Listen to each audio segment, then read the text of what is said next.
Bossy Boulevard here with Skye Nicolson in town supporting the boys. What do you make of the weigh-in? The face-off was pretty intense. It was intense. I love an intense weigh-in like that, like the face-off. I'm waiting for my one. I haven't had a really intense one yet. I feel like it's always very friendly, but yeah, it gets you pumped for the fight. I can't wait for tomorrow night. Yeah, likewise. So David Naika came sort of last moment, but he's no pushover. He's got a big amateur pedigree. How much of a chance do you give? I know you're supporting Jai, your countryman, but how much of a chance do you think Naika has in this fight? I know both the boys well. I've known them both on the boxing circuit for years, and I think it's a great fight. I think they both have great amateur pedigree. I think it's going to be a great showcase of Trans-Tasman skills. No, I'm excited for tomorrow night. I think it's a more exciting fight with Naika than Jai's original opponent anyway. So I think there's definitely a lot more hype around it.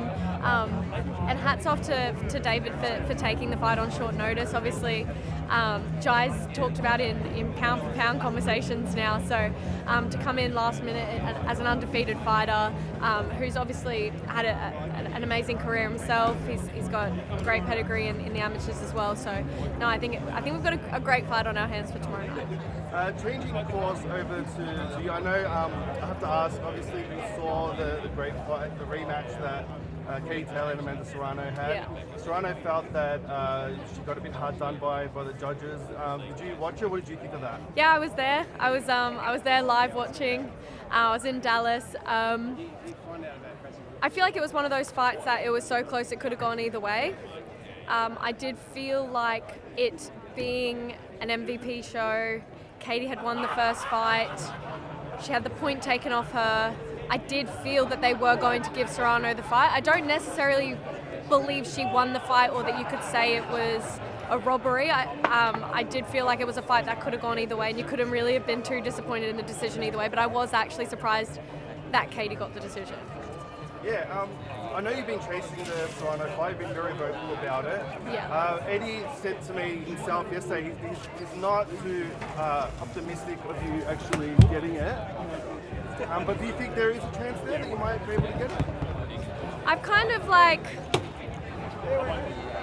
I feel like the longer it goes on, the less likely that fight happens. I 100% thought I would fight her a year ago, a year and a half ago, even 2 years ago. I thought that was inevitably going to be, I guess, my crowning moment. I don't feel like that fight happens now, to be honest. I've definitely lost, I guess, hope in that fight happening. I feel like for my legacy, it's a fight that I would love to have been able to have had to really prove myself and prove that I am the best featherweight of this generation, but I don't think she's going to give me that opportunity. I think she's maybe, like Eddie said to you yesterday, got 1 or 2 fights left, and she's chasing the big money fights. I understand it from a business side as well. I get it. It's that high risk, low reward fight for her. But for me, all I can do is keep building my profile, keep pushing.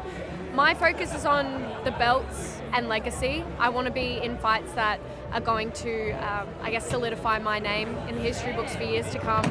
I would obviously love that to be against someone who is considered a pound-for-pound great and one of the greatest of all time. So for me, of course, I would naturally be chasing the Serrano fight, but at the same time, she's not my sole focus. I know there's great fights to be made in the featherweight division without Serrano, and like I said, my goal is becoming undisputed world champion. I want to collect all the belts, and if I get to do it one by one, even better.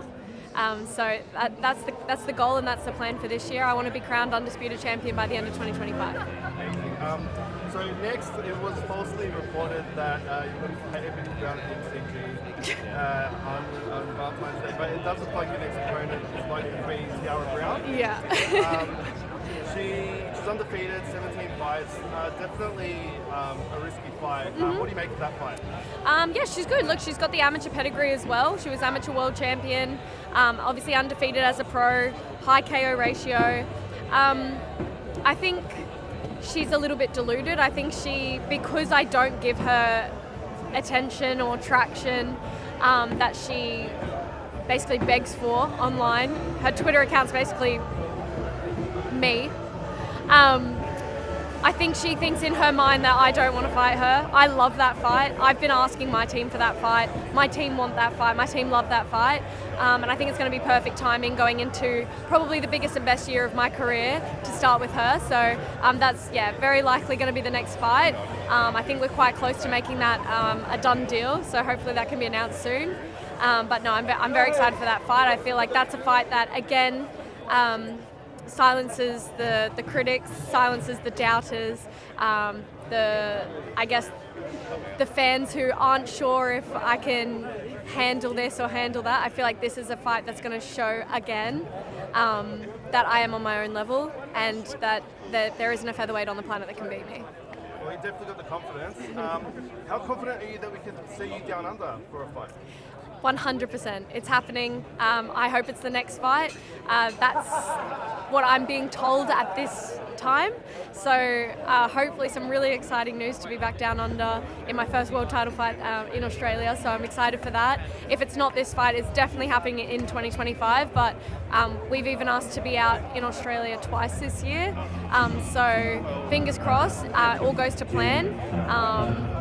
We'll see a defence and hopefully a unification fight in Australia in 2025. Well, looking forward to it. And lastly, prediction in the main event? I think David Naik is going to be a tougher opponent than maybe a lot of people are anticipating, but Jai is a very, very, very good operator, and I can't really see anyone beating him, including Naika. If I have to give a prediction, I would say Opataya, maybe in the late rounds. Well, thanks so much for your time tonight. All the best for 2025. Thank you so much.